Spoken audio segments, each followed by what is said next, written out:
M মির্জার মহাশয় এবং তার মহাশয়ার বিবাহবার্ষিকীতে ওনার লেখা কয়েকটি ছোট কবিতা দিয়ে আমি দোয়েলের কণ্ঠে একটি ছোট উপহার।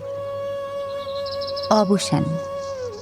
ছাপোষা মধ্যবিত্ত জীবনচক্রে চেপে চলা জীবনে চলতে চলতে যদি থামতেই হয়, থেমে যেতে না চেয়ে যদি থামতেই হয়, থামিয়ে যদি দেয় মহান সময়, ভালো কিছু নয়, বড় মন্দ কিছুই নয়। আর কত, এর যে সমাপ্তি হবার তাতেই সায়।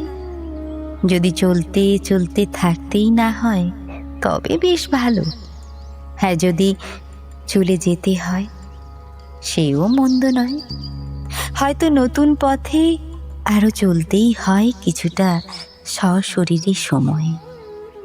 সেই আদিম হতে চলছে কেবলই আসা যাওয়া। এই মহাপ্রকৃতির নিয়মে নেই বাধা। সে কি পবিত্র, নাকি স্বজনের ভারী জলনেত্র ধুয়ে দিতে চায়, আজও জানা হলো না।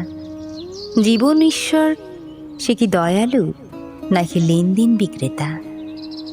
আশা আর আশীর্বাদ নিয়েছি বিদায়, যদিও দ্বিধায় পথ বেঁকে চলে গেছে জীবনের। উমেদ। আমি কখনো সুখ চাইনি মহামায়া, স্বস্তি আমার নির্মল অভিপ্রায়। আমি কখনো লালুস অর্থ করিনি কামনা, অর্থবহ জীবন আমার অনাবিল অভিলাষ। প্রেম চাইনি, চাই না মহামায়া। ভালোবাসা একান্ত উমেদ, মহামানবী চাইনি প্রিয়তমা।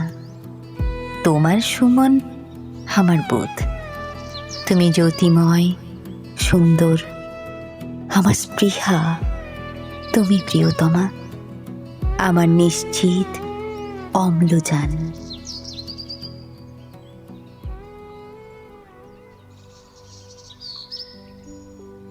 রেচিত ধানসিঁড়ি। এই অনাদি রাজ্যে মানুষ নিশ্চিত নিষ্ঠুর নির্বাসিত। কোথায় বিশাল মুক্ত আকাশ, দূষিত বিষাক্ত বাহুল্য। সুপ্রাণ নরলোক ন্যূনতম মূল্যে অনর্থক চেষ্টা। চেষ্টার জন্যই নয় চেষ্টা, মানুষ মূলত ফেসে গেছে। স্বস্তির চেষ্টা নয়, এ বাঁচার চেষ্টা নয়, এ যেন মুক্তির চেষ্টা। এর মাঝে ধুলোর পৃথিবীতে তোমার স্বাগত। আগমনে অনর্থক কিন্তু নিশ্চিত লড়াইয়ের পরেও জীবন হোক সুন্দর।